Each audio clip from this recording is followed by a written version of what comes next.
I need a laptop that I can use exclusively in the RSX to run my KPRO.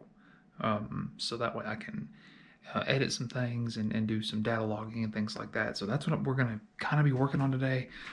So what I've done here is that I've pulled out one of my old laptops, and this thing is actually pretty sweet. I really like this laptop. I've used it for work in the past, and although not the fastest thing out there by today's standards, it's been great. It's been awesome. What I'm planning on doing to it is I'm going to look inside of it. I'm going to rip it apart and pull out the RAM, upgrade that.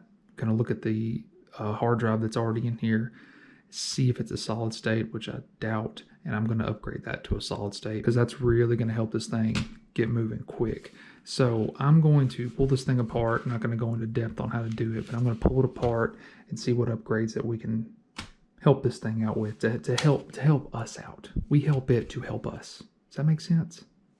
Yeah. Okay, let's do it.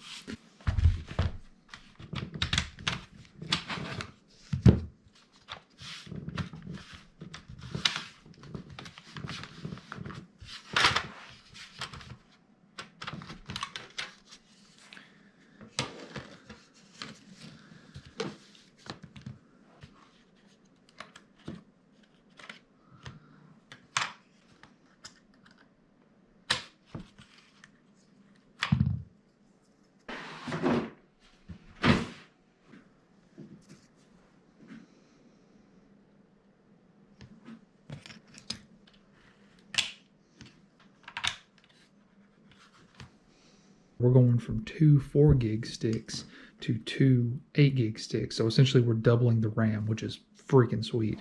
So now I'm going to be pulling out this standard hard drive. It's a spinning drive, and I'm going to be cloning it into a solid state drive.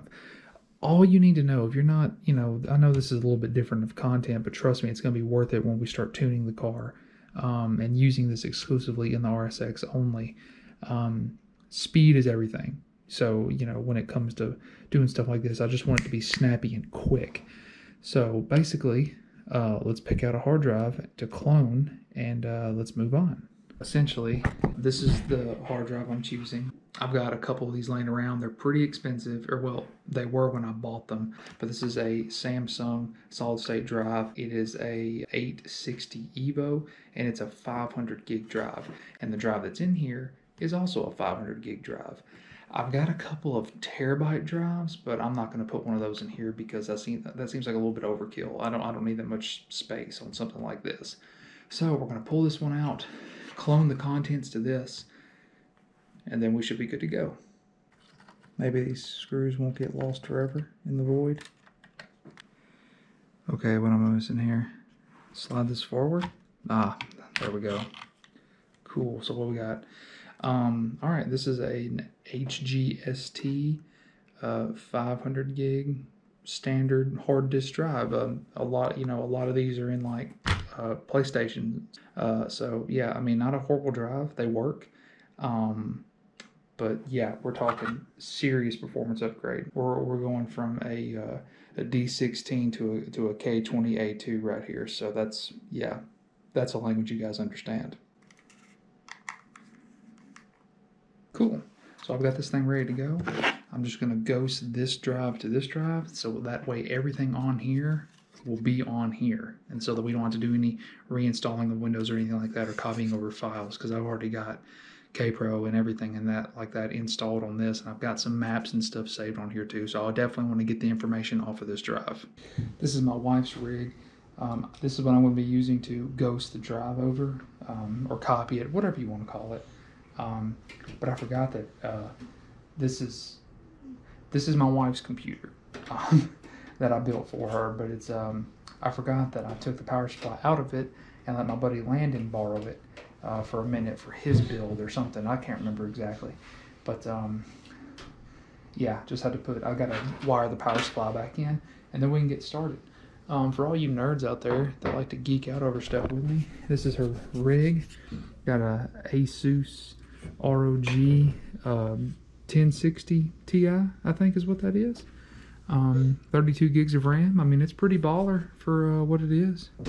Cloning complete. Now we just have to see if it worked.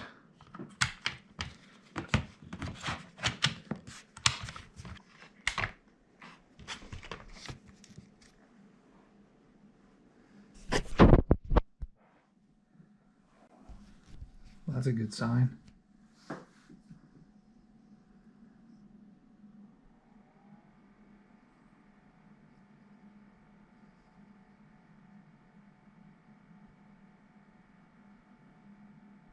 That's a very good sign.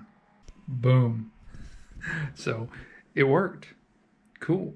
So I'm gonna, run updates and stuff like that, things that it needs to do a few speed tests, but hopefully the beginning of this video didn't last too long, but I just kind of want to throw this in there. It's kind of like a, behind the scenes of kind of what goes on before I actually film the real part of videos, so sometimes stuff like this has to happen.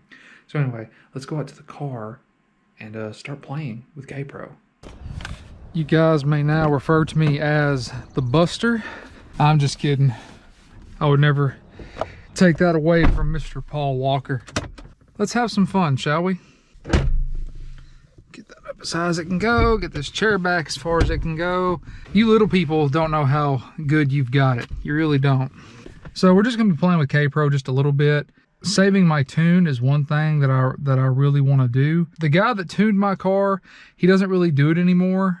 He got rid of his business or whatever, which is kind of sad. He tuned it and it works great.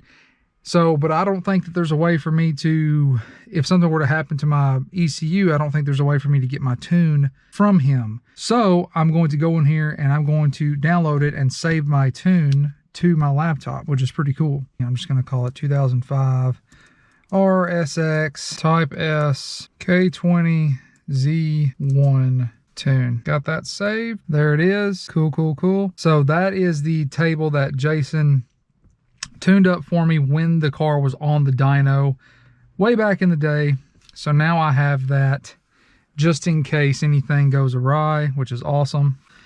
The calibration in the ECU is from an older version of K Manager. Please re-upload the calibration before data logging. So I changed a few things about KPRO. I didn't do anything too crazy, but I did change a few things with my original map or tune or however you want to say it.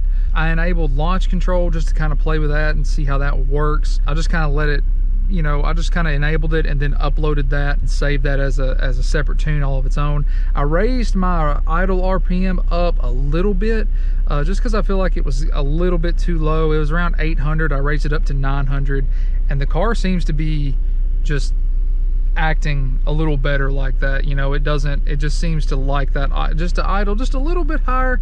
And launch RPM rev limiter. So at the drag strip, this is going to be dialing this in at the drag strip is going to be key to being able to launch perfectly every single time. Everything else is looking pretty good. I've played with KPRO before, but it's been a couple years, you know what I mean? So this is actually a totally different, they've updated their app and everything.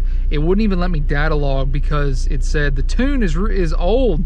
Re-upload it with the new software for the ability to data log. And I was like, oh, okay. So I did that. So I'm glad I'm glad I actually came out here and did this, because I've been wanting to do this for a really long time. So let me guys show you this launch control. Some people call it two-step. I'm pretty sure there's a pretty big difference between launch control and two-step.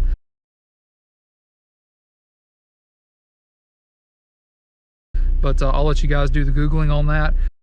So basically, you set it to whatever RPM works best for you, and that this can change based on a lot of different factors. It's based on the temperature outside, the temperature of the track, the temperature of your tires, the compound of your tires, what kind of tires you have in general. So if you set it too high, you're going to spin. If you set it too low, you're going to bog. You got to find like the perfect middle of the road area, and that's something that we're going to be testing and tuning the next time we go to the drag strip. I need new tires on this thing for sure. The tires that are on here are not fantastic. So I've got it set to 3,400 RPMs, and so the classic Supra backfiring thing isn't going to be happening with this car. But basically, it doesn't matter what throttle position you have on the gas, you can put it to the floor and this is what's going to happen.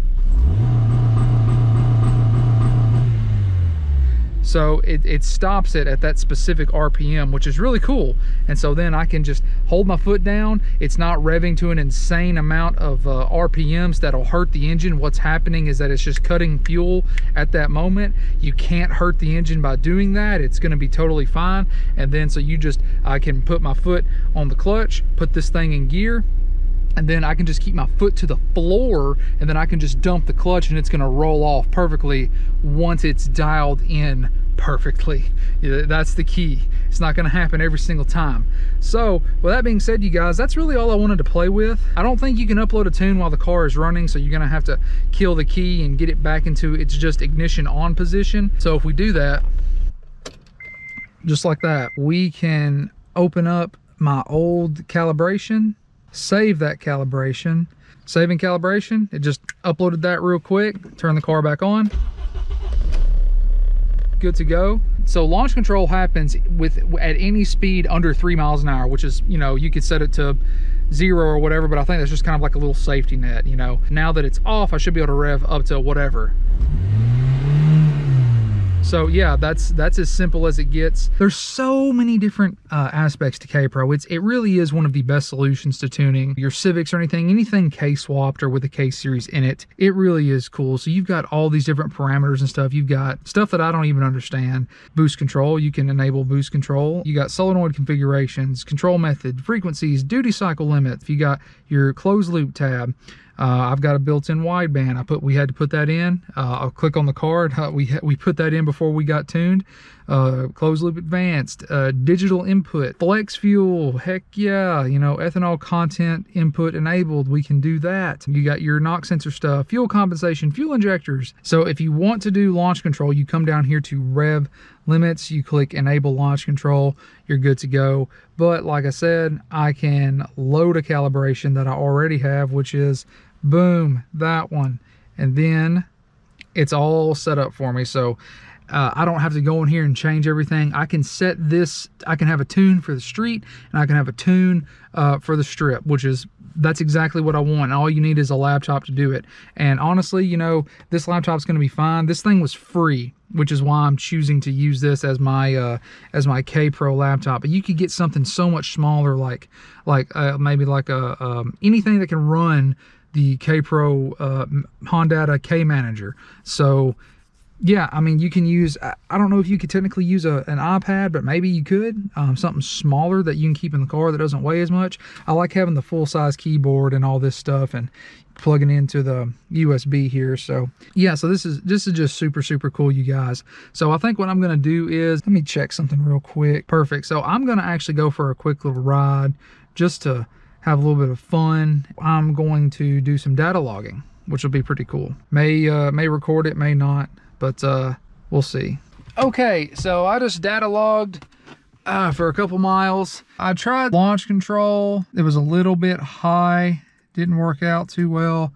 Let's try 2,800 RPMs. All right, let's see how well this works. I spun at 3,400 RPMs, which is a testament to the tires. If I had to blame it on anything, I'm gonna make sure I'm off this white strip. Okay, so idea is in gear, foot on the clutch. That was better. Yeah, 2,800 worked. It still spun just a little bit, but not nearly as bad. So that worked out well. It takes one less step out of you having to do the entire launch process on your own. So that is pretty neat. I do like that a lot. Could probably stand to bring the rev limit down a little bit on the launch control too, since it did spin. The tires haven't heated up all the way, but these tires, they're so cheap, I don't think heating them up is gonna do us any good. I think they may actually have a little bit more traction when they're colder. We'll just have to see. Definitely need the tire upgrade for sure. I miss my Nittos so much. We're gonna go one more time here, just to have a little bit of fun. Foot to the floor.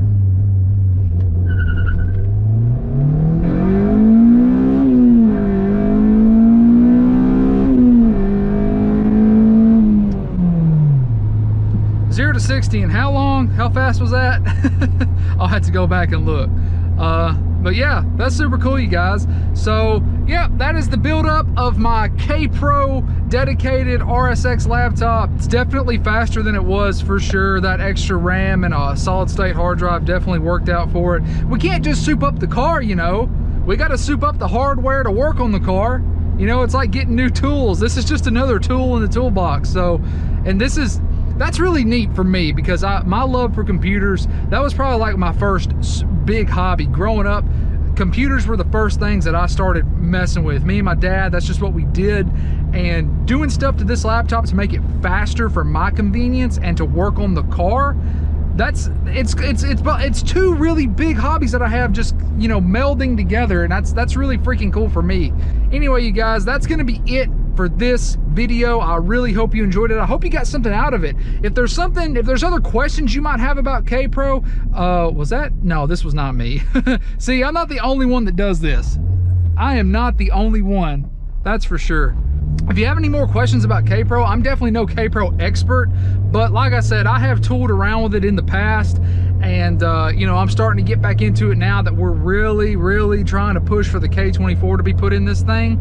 The K24 may run off of that tune. I may have to change a few things around once we get down to it, but really the biggest difference between my block and the K24 block, as far as like what the computer is gonna read is, I'm talking about like the ECU in the car, is I think the knock sensor. But at the same time, I think it's still gonna be sending the same type of signal to the ECU. So I think naturally aspirated, we're gonna be able to drive this car to the dyno to have it tuned better, because we're gonna be running the same exact head. Pretty much everything's gonna be exactly the same. Head's gonna be the same, transmission's gonna be the same, all that.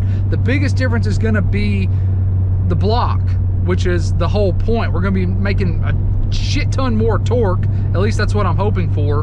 And so with that being said, I'm pretty sure we're gonna be able to drive the RSX to the dyno, have it professionally tuned instead of me just tooling around with the computer. You know, I feel confident enough messing with just little stuff like this all day long, but when it comes to changing like the timing and the fuel map and all that stuff, I'm gonna leave that up to a professional for sure. So once again, thank you guys so much for watching. I really appreciate it. Subscribe if you haven't already. Tip your waitresses, eat your vegetables, share my videos with your pup. Have a great day, you guys. I will see you in the next video.